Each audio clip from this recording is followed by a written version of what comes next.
የሰይፉ ፋንታሁን ከ30 ዓመት በላይ የቆየ ሚስጥሩ ተጋለጠ። ሰይፉ ፋንታሁን አዲስ አበባ ውስጥ በምትገኝ ሽሮ ሜዳ የምትባል ሰፈር ውስጥ ተወልዶ ያደገ ሲሆን ገና ከልጅነቱ የሰላም ዋጋ ምን ያክል ውድ እንደሆነ የምትመለከቱት እንዲህ አይነት ቪዲዮዎች ስትመለከቱ ነው። መጀመሪያ ይሄንን ቪዲዮ ሳየው እኔ ሆረር ፊልም እንጂ የመሰለኝ ኢትዮጵያ ውስጥ አልመሰለኝም ነበር። ምክንያቱም እንዲያ የሰራዊት ፍቅሬ ጦስ ለሰይፉ ፋንታሁንና ለማህደር አሰፋም ተርፏቸው ነበረ። ገና ግን ጉዳዩ ይቀጥላል ተብሏል። ዛሬ የተለያዩ አርቲስቶችና ግለሰቦች ከፊንቴክ ጋር በተያያዘ አካውንታቸው መታገዱ በተለያዩ መንገዶች ሲዘገቡ ነበር። ትክክለኛው መረጃ ሰላም፣ እንዴት ናችሁ? መሰረት ወርቅነህ ነኝ። አንድ እውነት ድጋሚ ልነግራችሁ ፈልጋለሁ። እኛ አሁን ከተናገርነው ጥቂቷን የተናገርነው፣ ምክንያቱም በጣም ብዙ የተቃጠለ ያለኝ እኔ አሁን ደግሞ ወደዚህ ጨዋታ እንግባ ጋይስ። ደስ አለሽ ወይ እንዳትሉኝ እንደው በቅዱስ ገብርኤል ቤተሰቦቼ ካጠፋው ሊያሹ አጥፍተሻል አቁም ይበሉኝ። እሺ ጋይስ ትክክል ነው መናገር እንደው ሰላም የኔ ተወዳጆች እንደምን አላችሁ? 10,000 ብር ሸልማችኋለሁ 60,000 ሰብስክራይብ ብዬ ቃል በገቡላችሁ መሰረት 60,000 ሰብስክራይብ ገብተናል። በመጀመሪያም እንግዲህ ሉል እግዚአብሔርን ማመስገን እፈልጋለሁ። ቀጣይ ደግሞ እዚህ እንድረስ ሰብስክራይብ ያደረጋችሁ ለረዳችሁኝ ለናንተ ከልብ ላመሰግናችሁ እፈልጋለሁ። ቀጣዩ ቪዲዮን ስንጀምር 3 እድለኞችን ራንደምሊ በመውጣት 5,000 ብር አንደኛ ለወጣ፣ ሁለተኛና ሶስተኛ ለወጡ ደግሞ 2,500 በመሸለም የቀጣዩ ቪዲዮአችን የምንጀምረው። ከዛ በፊት ግን ኮዲው በድጋሜ ላመሰግናችሁ እወዳለሁ። ዛሬም እናንተን በሚመጥኑ በተመረጡ ቪዲዮዎች ለእናንተ መጥቼላችኋለሁ። ከእናንተ የሚጠበቀው ቪዲዮ እንደምትወዱት ስለማልጠራጠር ላይክ አድርጋችሁ መጀመር እንዳትረሱ። ሐሳብ አስተያየታችሁን ወንድማዊ ምክራችሁን ደግሞ ኮሜንት ላይ በነጻነት ጻፍ እንድታደርጉልኝ እፈልጋለሁ። ያለነው ጾም ወቅት ላይ እንደመሆኑ ዛሬም አስተማሪ ከሆኑ ቪዲዮዎች ነው የምንጀምረው። ንግግራቸው ከማር ይጣፍጣል የተባለላቸው የአባታችንን የአባ ገብረ ኪዳንን ትምህርት በመስማት ወደ ዕለቱ ቪዲዮቻችን እንገባለን። ኢንተርኔት የሚፈጅባችሁን ጊዜ ታያላችሁ። እንደ አንዳንዱ ሰው እኮ ፌስቡክ እያየ ተኝቶ ፌስቡክ እያየ የሚነሳ ሰው አለ። ሰው ሲነግረኝ ነው። እኔ ፌስቡክ የለኝም፣ እውነት የለኝም። ተመልከቱ። እኔ ለራሴ ቤት የምሰራ በሉ በሞቴ በሉ መቼ ነው የሰው ጭቅጭቅ እየሰማችሁ የሰው ጭቅጭቅ የሰው እንጀራ እያመሰላችሁ የፈረንጅ ኳስ ተጫዋች እንዲሁ እኮ ይገርማል። እንትና የሚባለው ተጫዋች ለሊቨርፑል ተሸጠ፣ ከዛ ለአርሰናል ተሸጠ። ቢሸጥ ለአንተ 10,000 ብር ልኮልሃል እንዴ? እኔ እውነቴን እኮ ነው የምነግራችሁ። ለእናንተ የምትኖሩት መቼ ነው? ለኳስ የምትኖሩት ለሰው መኖር የምናቆመው መቼ ነው? ታውቃላችሁ ዲያብሎስ እንዴት እንደተጫወተ። እኔ በማንነቴ እኮራለሁ ስንል ደግሞ እኮ አነፍ በትክክል እኮ በደንብ ተደርጎ ጉግል የተሰራ ለምን እንደሆነ ታውቃላችሁ? ሳይኮሎጂያችን በደንብ ለማጥናት የተሰራ ለማጥናት እንደሆነ ይሁት። ለምሳሌ ዩቲዩብ ስታዩ ብዙ ቀን ያያችሁትን ነው አይደል ኖቲፊኬሽን የሚያመጣላችሁ። ያ ማለት ነው አንተ ያን ነገር እንደምትወድ አጥንቶ ጨርሶሃል ማለት ነው። ይሄ ሰውዬ የሚወደው ነው። ሁልጊዜ የምትዘፍን ከሆነ ካንተ ዩቲዩብ ሲገባ የሚመጣው ዘፈን እያጠኑን ነው። አይምሯችን ተሰርቆ ጨርሷል። እኔ የምነግራችሁ ነገር በብሉይ ኪዳን ውስጥ አህያ መስዋዕት አትሆንም ታውቃላችሁ። በግ ነው ለመስዋዕት የሚቀርበው። አንድ ሰው በግ ባይኖረው አህያ ብቻ ቢኖረው አህያውን በበግ ለውጦ አያቅርብ ይላል ብሉይ ኪዳን። አህያውን በበግ ለውጦ አያቅርብ አላችሁ እንዴ? አህያውን በሉ እስኪ በበግ ለውጦ ምን ይበል? አህያውን በበግ ለውጦ አያቅርብ ማለት ምን ማለት ነው? የምትደክሙበትን ነገር ትታችሁ የምታፈሩበትን ነገር ስሩ ማለት ነው ብሎ ሊቃውንቱ ተረጉሙታል። ፍሬያማ በግ ሳትደክም የምታፈራ ናት። አህያ ድኩም ናት፣ ላቦር አኒማል ነው የምትባለው። በግ ግን ፕሮዳክቲቭ ናት፣ ፍሬያማ ናት፣ ታፈራለች እንጂ አትደክምም። አህያ ግን በከንቱ ጉልበታቸውን የሚፈጁ ክርስቲያኖች ምሳሌ ናቸው። በከንቱ ቁጭ ብላችሁ ቲክቶክ ላይ፣ ፌስቡክ ላይ፣ ዩቲዩብ ላይ ስትጨቃጨቁ የምትሉ በሰው ህይወት የምትኖሩ እንትና ጥሩ ነው አይደለም፣ ጥሩ ነው አይደለም። እንዴ ለእናንተ የምትኖሩት መቼ ነው? ስለ ጳጳሳት ስትጨቃጨቁ የቤተ ክርስቲያን ጠበቆች አሉ። እንደውም አንድ መምህር ባለፈው ብላለች፣ እኔ የዚህ ዘመን ሰው በዘመኑን ሁሉ የሰራውን ኃጢአት ስለ ቤተ ክርስቲያን በመጨቃጨቅ የተሸፈነለት እየመሰለው ነው መሰላለኝ። እውነቱን እኮ ነው። በመጨቃጨቅ በቃ በሰው ህይወት ሁላችሁ ለእናንተ የምትኖሩት መቼ ነው? የምትዘፍኑ ለዲያብሎስ ነው። ቁጭ ብላችሁ አይናችሁን ያጠፋችሁት ለዲያብሎስ ነው። የምትሰክሩ ለዲያብሎስ ነው። የምትሳደቡ ለዲያብሎስ ነው። እንዲሁ አሁን ክርስቲያን ይሆን ይመስላችኋል? ቀጣይ ደግሞ ሰይፉ ኦን ኢቢኤስ ሁላችንንም ዋሽቶናል። ምንድነው ዋሽን የሚለውን ቪዲዮ ላይ ተነው እንመለስ። የሰይፉ ፋንታውን ከ30 ዓመት በላይ የቆየ ሚስጥሩ ተጋለጠ። ሰይፉ ፋንታውን አዲስ አበባ ውስጥ በምትገኝ ሽሮ ሜዳ የምትባል ሰፈር ውስጥ ተወልዶ ያደገ ሲሆን ገና ከልጅነቱ የስነ ጽሑፍ ፍቅር ያደረበት ሰይፉ የተለያዩ የትምህርት ቤትና ማህበራዊ መድረኮችንም ሲያገኝ ድራማዎቹን በመጻፍና በመተወን ዳይሬክት በማድረግ ነበረ የብዙ ሰዎችን ትኩረት መሳብ የጀመረው። ወደ ጋዜጠኝነት ሙያም ከመግባቱ በፊት ገና በ14 ዓመቱ ሐረር በነበረበት አጋጣሚ አንድ የቀይ መስቀል ዓመታዊ ክብረ በዓል ላይ በመገኘት የተለያዩ ድራማዎችንም ጽፎና ዳይሬክት አድርጎም ተሰጥኦን አሳይቷል። ህልሙንም ለማሳካት ከሐረር ወደ አዲስ አበባ ይመለሳል።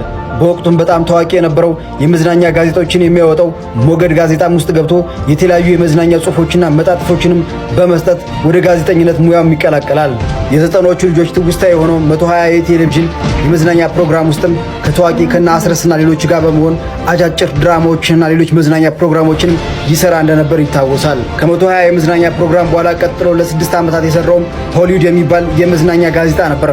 በዛም ከጓደኞቹ ከተመስገን አፈወርቅና ከሱራፌል ወንድሙ ጋር በመሆን ይህንን ጋዜጣ በራሱ በሰይፉ የማተሚያና የማስታወቂያ ድርጅት እያተሙ በጣም በብዛትና በበርካታ ቁጥር ይሸጥ የነበረ አንጋፋ ጋዜጣ እንደነበረም ብዙዎች ይናገራሉ። ከዛም የተወሰነ መዝናኛ የሚባል ሌላ ጋዜጣ ላይ ከሰራ በኋላ ወደ ኢቲቪ ሚውዚክ ወይም ኢቲቪ ሙዚቃ ውስጥ ገብቶ ወቅታዊ ጉዳዮችን በሙዚቃ እያዋጀ እያዝናና የሚያቀርብበት ፕሮግራም መስራት የቻለው 4 ዓመት ገደማ በኢቲቪ ሚውዚክ ከሰራ በኋላም 97.1 ኤፍኤም አዲስ ሲመሰረት ዋና ፕሮግራም አቅራቢዎችና ፕሮዲውሰሮች ከነበሩት ውስጥ አንዱ እንደነበር የሚነገር ሲሆን ከዛ በኋላም ለ8 ተከታታይ ዓመታት የሰራው አዲስ ዜማ የሚባል የሬዲዮ ፕሮግራም ላይ ነበር። ተወዳጁ የሬዲዮ ፕሮግራሙን ታዲያስ አዲስን ለ8 ዓመታት ሸገር ኤፍኤም 102.1 ላይ ከሰራ በኋላ ነበር ራሱ ወደ አቋቋመው ኢትዮ ኤፍኤም በመግባት ታዲያስ አዲስን እስካሁን ድረስ ማስተላለፍ የቻለው። ወደ ፊልም ዓለም ገብቶም ይፈለጋል የሚል አነጋጋሪ ፊልም በወቅቱ ሰርቶ የነበረ ሲሆን ታላላቅ አርቲስቶችንም አሳትፎ ነበር። ከዛ ሁሉ የሚዲያ ጉዞ በኋላ ነበር አሁን ላይ በኢትዮጵያ አነጋጋሪና የሁላችንም አይን ማረፊያ የሆነውን ሰይፉ ሾው መገንባት የቻለው። ሰይፉ ሾው ከተገነባ በቅርቡ 12 ዓመት የሚሞላው ሲሆን እስከ ዛሬም በሺዎች የሚቆጠሩ መዝናኛዎችን ቁጥር ስፍር የሌላቸውን ትላልቅ እርዳታዎችንና በጎ አድራጎቶችን ሲሰራልን ለነበረው ለኢትዮጵያ የሚዲያ ፈርጥ ሰይፉ ፋንታውን እናመሰግናለን። ኢትዮጵያ ውስጥ ቁጥር 1 መዝናኛ የነበረው ሶደሬ በዚህ ሰዓት ምንድነው የተፈጠረው? ሳምንቱን በስፋት ሲያነጋግርና ብዙ ሰዎች ሐሳብ አስተያየታቸውን ሲለዋወጡበት የነበረው ለሶደሬ ብዙ ነገሮች እየተባሉ ነበረ። ምን ይመስላል ቦታውስ በዚህ ሰዓት ምን ላይ ይገኛል የሚለውን አይተን እንመለስ። የሰላም ዋጋ ምን ያክል ውድ እንደሆነ የምትመለከቱት እንዲህ አይነት ቪዲዮዎች ስትመለከቱ ነው። መጀመሪያ ይሄንን ቪዲዮ ሳየው እኔ ሆረር ፊልም እንጂ የመሰለኝ ኢትዮጵያ ውስጥ አልመሰለኝም ነበር። ምክንያቱም እንዲህ ያሉ ባዶ ቤቶች የምናየው በጣም አስፈሪ የሆኑ ፊልሞች ላይ በአንድ ወቅት ሰዎች የሚኖሩባቸው የነበረ ከዛ የሆነ አይነት አውሬዎች ምናምን መጥተው የአካባቢውን ሰው ሲበሉ ሲጎዱ እዛ አካባቢ ያሉ ሰዎች መኖሪያቸውን ለቀው ሲሸሹ የምናየው አይነት ገጽታ ነው እዚህ ጋር የምንመለከተውና ተመልከቱት። የፈለገ ውብ ነገር ብትሰሩ የፈለገ ቆንጆ ነገር ብትሰሩ ያለ ሰውና ያለ ሰላም ምን ያህል አስፈሪ እንደሆነ ይሄ ቪዲዮ በጣም ገላጭ ነው። እንግዲህ ይሄ ስፍራ የት ነው ብላችሁ ከጠየቃችሁኝ ሶደሬ ነው። ሶደሬ በአንድ ወቅት አይደለም የአካባቢው ሰው ይቅርና እኛ ራሱ ከአዲስ አበባ ሄደን የምንዝናናበት ቦታ ነበር። ቅዳሜና እሑድ በቃ ቦታ የሚባል ነገር ያልነበረው እጅግ በጣም የሚወደድ የመዝናኛ ስፍራ ነበር። በአሁን ሰዓት ግን ሰው የሚባል ነገር የለውም። እንዴት ጭር እንዳለ ተመልከቱት።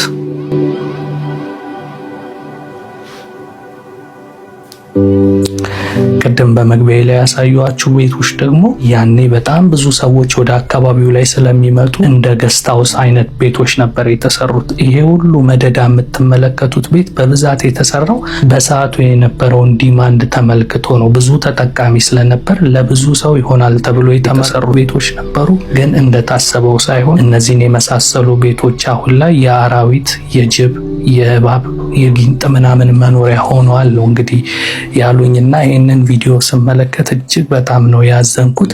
ከዛ ባሻገር ግን የተመለከትኩት ነገር ለካ ምንም የሚያምር የፈለገ ውብ ነገር ብትሰሩ ሰላም ከሌለ ዋጋ ቢስና ርካሽ እንደሆነ ነው የተመለከትኩትና እስኪ ይህንን ቪዲዮ ስታዩ እናንተስ ምን አይነት ስሜት ተሰማችሁ?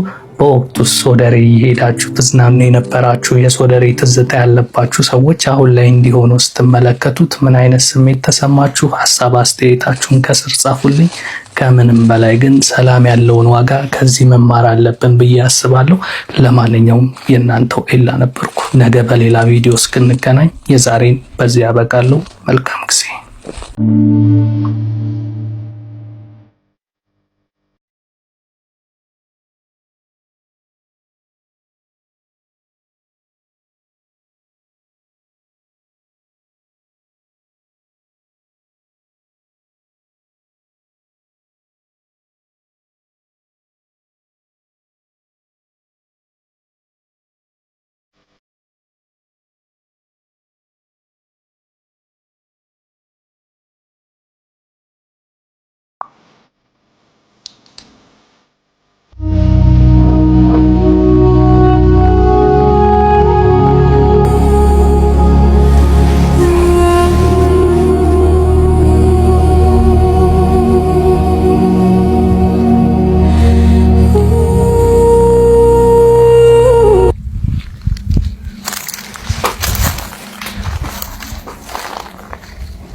ትላልቅ አርቲስቶችና ባለስልጣኖችም ጭምር ሀብታቸው ታግዷል። መኪናና ቤታቸውም በእነሱ ስም የነበረው በሙሉ እንዲታገድ ሆኗል ሲል ዛሀበሻ ይዞት የወጣውን መግለጫ ተመልክተን ነበር።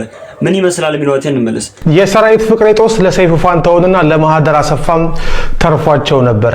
ገና ግን ጉዳዩ ይቀጥላል ተብሏል። ዛሬ የተለያዩ አርቲስቶችና ግለሰቦች ከፊንቴክ ጋር በተያያዘ አካውንታቸው መታገዱ በተለያዩ መንገዶች ይዘገቡ ነበር። ትክክለኛው መረጃ ምንድነው? አቀርብላችኋለሁ። ፊንቴክ ኢንቨስትመንት እንግዲህ ከተለያዩ ኢትዮጵያውያን ገንዘብ ወስዶ መኪና ያስመጣላችኋል በሚል ያው የውሃ ሽታ ሆኗል። ትናንትና በዛሀበሻ ዜና እንደዘገብንላችሁ በርካታ ዜጎች ገንዘብ የተወሰደባቸው የመንገድ ትራንስፖርት ደጃፍ ላይ ቆመው አንዳንዶቹ እንባቸውን እያወጡ እያለቀሱ ጭምር በጣራ ፀሐይ መንግስት ባለበት ተዘረፍን በሚል ተማጽኖ እያቀረቡ ይገኛሉ። የፊንቴክ ባለቤቶች ለፍርድ እንዲቀርቡ እንደዚሁም ደግሞ ይሄንን ሲያስተዋውቁ የነበሩ ዝናቸውን ጠቅመው ሲያስተዋውቁ የነበሩ ግለሰቦች ለፍርድ እንዲቀርቡላቸው የተለያዩ ጥያቄዎችን እያቀረቡ እንደሆነ ዘግበንላችሁ ነበር። ይሄን በዘገብን በማግስቱ ዛሬ በተለያዩ መንገዶች እንደተዘገበው የተለያዩ አርቲስቶችና ግለሰቦች የላቸውን ዝና በመጠቀም ከፊንቴክ ተባባሪ በመሆን የፊንቴክን የሐሰተኛ ማስታወቂያ በማስተዋወቃቸው የተነሳ በእነሱ ተጭበርበናል በሚል ክስ ተመስቶባቸው በፍትሐ ብሔር እየታየ ይገኛልና የእነሱ አካውንት ንብረት መታገዱ መዘገቡ ይታወቃል።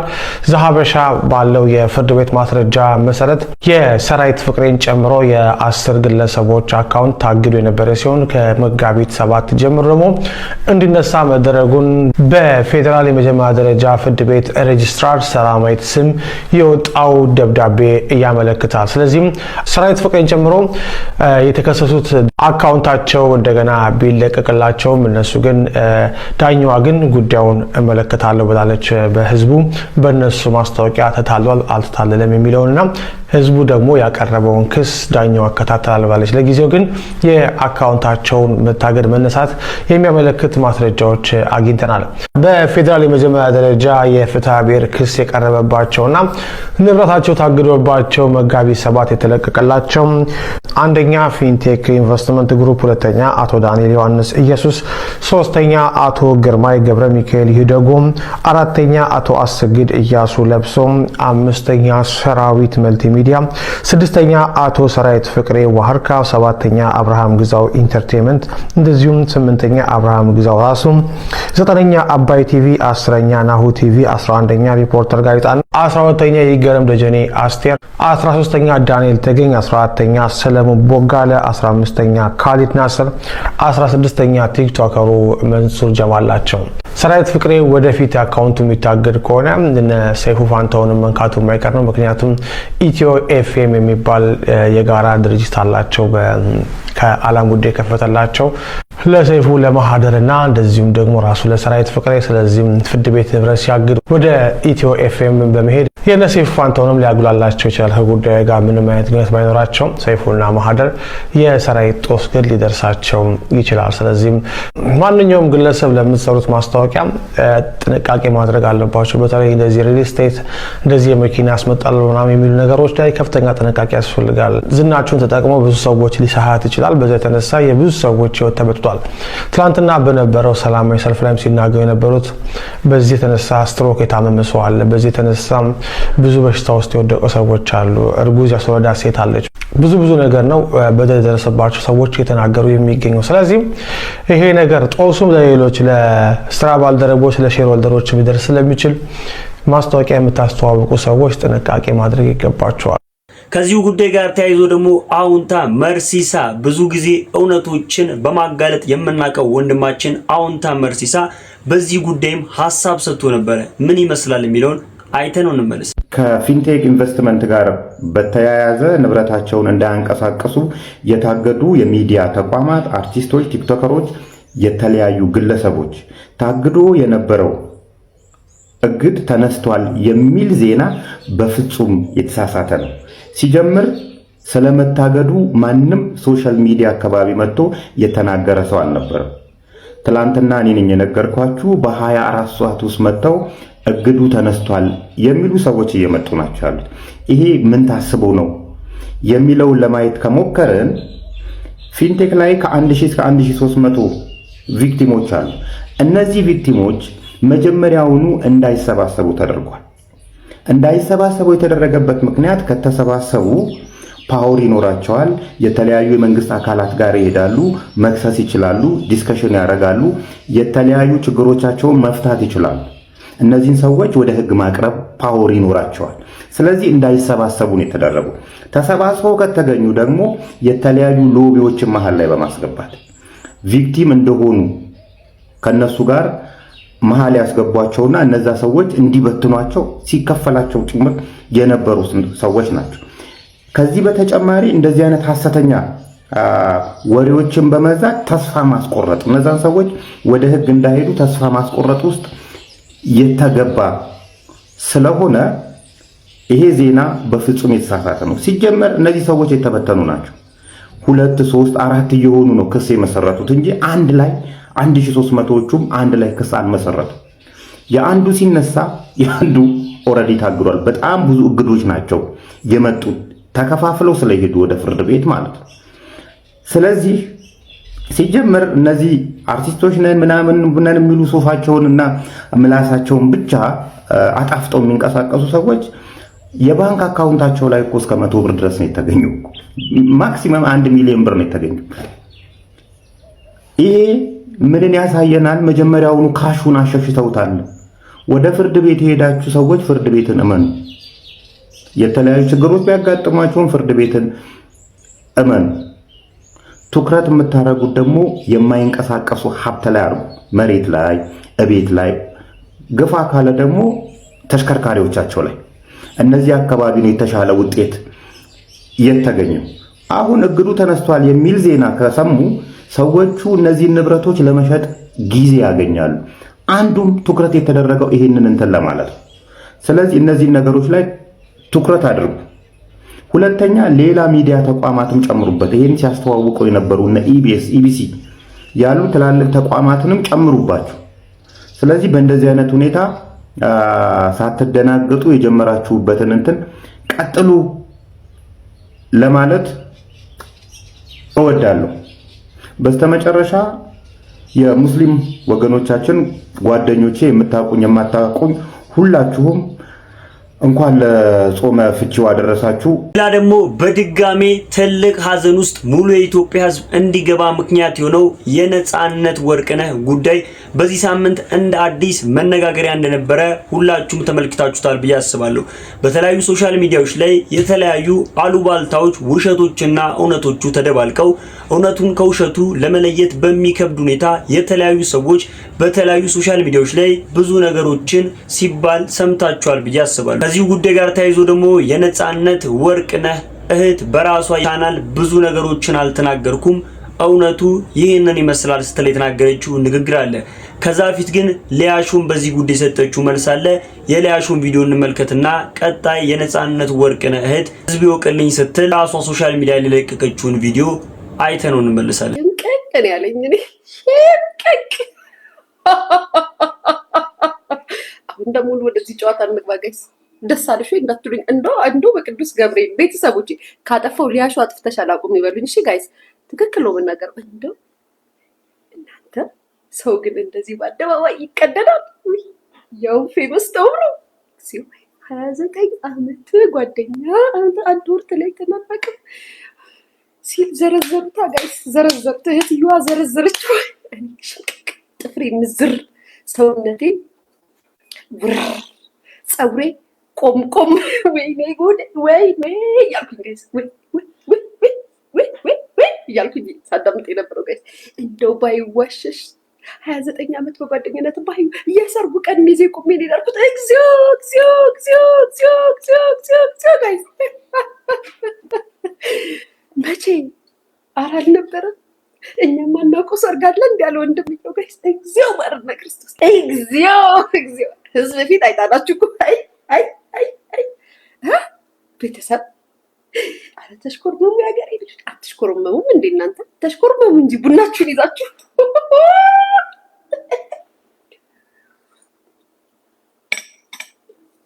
ጋይስ። አሁን እኔ ሳውራው አታጋግሉት ጋይስ። ወሬውን ስሰማን እንደዛ ይሁን ኩል የሰማሁት እንዴ። ከፈለጋችሁ ልክፈትላችሁ አንድ ሰው እንዳይናገረኝ ቤተሰብ። ውሸት አድርጌ እኔ በስመ አብ እኔ ዋሾት አይ ማሪ እሺ የኔ ፍቅር እሺ እናቴ እና ምን ለማለት ሊያሽ እኔ አልናገርም እና ምን ልፈልጌ ነው? ሲሪየስ አውሪ እሺ ልንገራችሁ።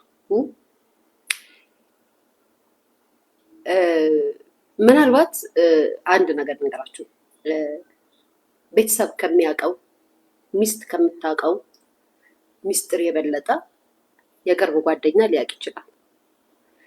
እውነቱን ስነግራችሁ ማለት ነው። አሁን ለምሳሌ እኔ ከኤክስ ሀዝበንዴ ጋር ከሱ የበለጠ ሚስጥር፣ ከሱ ከሚያውቀው ሚስጥር የበለጠ ከቱቱ ጋር ብዙ ሚስጥር አለኝ። ለቱቱ ምነግራት ብዙ ሚስጥር አለ፣ ለሱም አልነግረው። ከጓደኛ ጋር ስትሆኑ የጓደኛ የራስ ጓደኛ ስትለው ከቤተሰቦች ከእህቶች ከወንድሞች ከእናት ከምናምን የበለጠ ለጓደኛ ደፍረህ የምትነግረው ብዙ ሚስጥር ሊኖር ይችላል። ጓደኝነታቸው ሊኖር ይችላል። ጓደኛ ማቾች ሊሆኑ ይችላሉ። 29 ዓመት እንዳለው ግን እንዳልሆነ እህትየው ነግራናለች። ቤተሰብ አሁን ይኸውላችሁ ሲሪየስ ነው የማወራው። ምናልባት ፍቅሩም ሊሆን ይችላል ቁጥር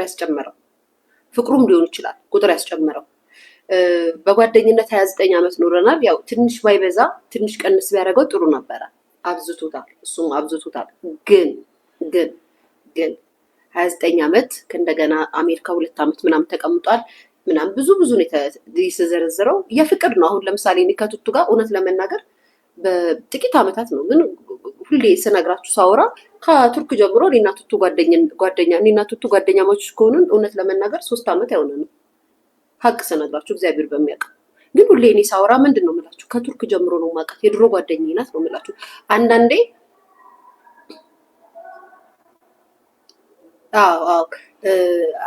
ላይክ ስትቀርቡ ጓደኛ ማቾች ስትሆኑ ቁጥሩን ፍቅር የነጻነት ወርቅነህ እህት በራሷ ሶሻል ሚዲያ ላይ ህዝብ ይወቅልኝ ይሄንን አላወራሁትም ነበር ስትል የተናገረችው ንግግር ሰምተን እንመ ሰላም እንዴት ናችሁ? መሰረት ወርቅነህ ነኝ። አንድ እውነት ድጋሚ ልነግራችሁ ፈልጋለሁ። እኛ አሁን ከተናገርነው ጥቂቷን የተናገርነው፣ ምክንያቱም በጣም ብዙ የተቃጠልንባቸው በጣም ብዙ ያዘንባቸው ነገሮች አሉ። በለቅሶ ላይ ብዙ ብዙ ነገሮች አልፈናል፣ ብዙ ችለናል፣ ብዙ አድርገናል። እኛ ያሳደገችን እናታችን ምግብ አብልታ ነው የምትገርፈን። እኛ ስንቀጣ መጀመሪያ ነገሮች ተስተካክሉልን ነው የምንደረገው። እኛ ጨዋን ያሳደገን በክብር ነው ያደግነው። ድሃ ብንሆንም በድህነት ብናድግም እግዚአብሔር ይመስገን የማንንም እጅ ሳንፈልግ ማንም ሳናስለቅስ በህይወት ዘመናችን እዚህ ደርሰናል። እና እውነት ለምንድን ነው የመረራችሁ? እውነት ነው። እኔ አሁን እንድትረዳ ፈልጌያለሁ። ምክንያቱም ወጥቼም አዝናለች ብያለሁ። በዛ ለቅሶ ላይ በነበርን ሰዓት እኮ ስልኳን ዘግታ በእናቷ በኩል ስልክ ሲደወል እኮ ማናገር እኛን እንኳን ማፈር አቅቷት ነበረ ይች ልጅ ማለት ነው። ይሁንላት። ምክንያቱም ሀዘን በግድ ዘኝ ማለት አይቻልም። እንደው ምክንያት እየፈለገች እኛን ሁላ ማስለቀስ ነበረባት። እኛ እየተደበቅን እዛ የሰራተኛ ክፍል ስናለቅስ፣ እሷ ግን በቃ ሌላ ታሪክ ላይ ነበረች። በጣም ሌላ ታሪክ፣ ብዙ ታሪኮች ነበሩ። ግን እኛ አሁንም ቢሆን ወንድማችንን ያጣ ነው። እሱ ደግሞ ያግዛ። እሱ ለገንዘብ ግድ የላቸውም ነበረ። እኛ እውነት በገንዘብ ነው የታጠው። ይኸው መስቀላችን፣ ክርስቲያኖች ነን፣ ደም የፈሰሰበት መስቀል ነው። ይኸው በጌታ በኢየሱስ ክርስቶስ ስም እንምላለን። አንድ ገንዘብ፣ አንዲት ብር፣ ሌላው ቀርቶ 30ና 40 ሲደገስ ለገንዘብ እንስጥሽ ወይ ሲሉኝ ነው እኔ አልፈልግም። እኔ በራሴ እስከ ህይወት ፍጻሜ እስካለው ድረስ ለወንድሜ አላንስም። ባጣ ቆሎ እሰጥለታለሁ፣ አልፈልግም ነው ያልኩትኝ። እሷ ግን ሁሉን ነገር ከኮሚቴው ትጠብቅ ነበረ። ብዙ ነገር ራሱ ከሄደ በኋላ ውስጥ እዛ ብር ከተሰበሰበ በኋላ ራሱ እዛ እስቲ ልካ እንኳን ለዚህ ልጅ ነፍስ ይማር አላስባለችለትም።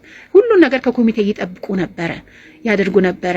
እነሱ ገንዘብና ገንዘብ ብቻ ነው ፍላጎታቸው የነበረው። ለዚህ ነው ኮሚቴውን ይዘው የነበረው። ኮሚቴዎቹ ደግሞ እንግዲህ አላቅም ምን እንደሆነ ችግሩ ብቻ አላቅም። እነሱ በሙሉ ይሄ ልጅ በህይወት ተከፍቷል። ከዛ በኋላ ደግሞ እኛ በህይወት ያለን ሰዎች ነን፣ ነፍስ ያለን ሰዎች ነበር። እዛ ጋር ነገሮች ሁሉ ሲደባበሱ ነበር። ለምን ይሆናል? ለምን ይደረጋል? እኔ ይሄ ልጅ ነፍስ ይማር አላለችውም። አትቀብርም ብያለሁ። አትቀብሪያትም እዚህ ብዬ በስንት መከራ ነው እሺ ብዬ ለስለስ ብዬ። ምክንያቱም ሌላ ሰው ቢሆን ኖሮ እነዚህን ሰዎች ደብድቦ ነው ከዛ የሚያስወጣቸው የነበረው። እኛ ግን ጨዋን ያሳደገን ግን ከአቅም በላይ እኛ አሁን ብዙ መናገር ማንፈልጋቸው እነሱን ሰው ጥንብር ኩሳቸውን የሚያደርግ ክፉ ነገሮች የሰሩ እዛ ተቀምጠን በሀዘናችን ጊዜ ያየናቸው በጣም የሚያስጠሉ ቆሻሻ ነገሮች አሉ። ድመት እንኳን ሰው ሞቶበት ድመት እንኳን የድመቴ ብትሞትብኝ በጣም ነው ማዝነው። የሰው ልጅ ነው የሞተው። ቤተሰቦች ለዛሬ ይዤላችሁ የመጣሁት የተመረጡ ቪዲዮዎች እነዚህን ይመስሉ ነበረ። እንደወደዳችኋቸው አልጠራጠርም። ቪዲዮን ላይክ ሳታደርጉ ጀምራችሁም ላይክ ማድረግ እንዳይረሳ። ሐሳብ አስተያየታችሁን እንደምክራችሁን ኮሜንት ላይ አስቀምጡልኝ። ቀጣይ በተመረጡና አዳዲስ ቪዲዮዎች እስከምንገናኝ ድረስ ቸር ሰንብቱ። እወዳችኋለሁ።